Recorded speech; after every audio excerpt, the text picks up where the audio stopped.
ઓલા વ્યાજવાળાની તારીખ છે આજે અને મારે પૈસા દેવાના છે ને ક્યાંથી પૈસા કાઢીશ હું?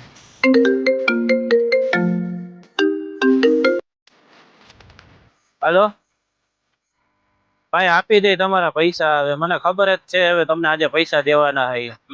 હા, વ્યાજવાળાના બહુ ફોન આવે છે. એક કામ કરું, આ મારો આઈફોન, મારી ઘડિયાળ અને મારી વીટી આટલું વેચી નાખું તો પૈસા એને દઈ દઈશ ને. હવે આ મારી વસ્તુ કોક લઈ લે ને મને કોક પૈસા આપે એવું કોક મારે માણા ગોતું જોઈએ, પણ અહીંયા આટલામાં કોઈ છે એ રહ્યા ઓલા ભાઈ.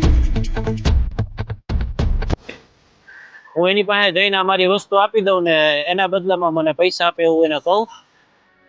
ભાઈ, તમે મારી એક હેલ્પ કરી શકશો? બોલો ને ભાઈ, હું હેલ્પની જરૂર છે તમારે? મારી પાસે ઓરિજિનલ ઘડિયાળ, આઈફોન છે અને એક ઓરિજિનલ વીટી છે. આના બદલામાં તમે મને પૈસા આપી શકશો? ના ના ભાઈ, મારા તારો ફોન કે ઘડિયાળ કે વીટીની ભાઈ એની કાંઈ જરૂર નથી ભાઈ.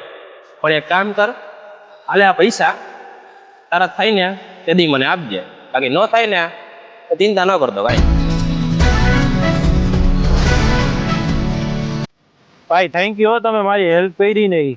એ તો ઠીક, પણ તમારું નામ તો કયો મને. મારું કઈ નામ તો નથી, પણ બધા મને શ્રીરામનો ભક્ત તરીકે ઓળખે. ये सामान क्यों है आफत में जान क्यों है मच रहा बवाल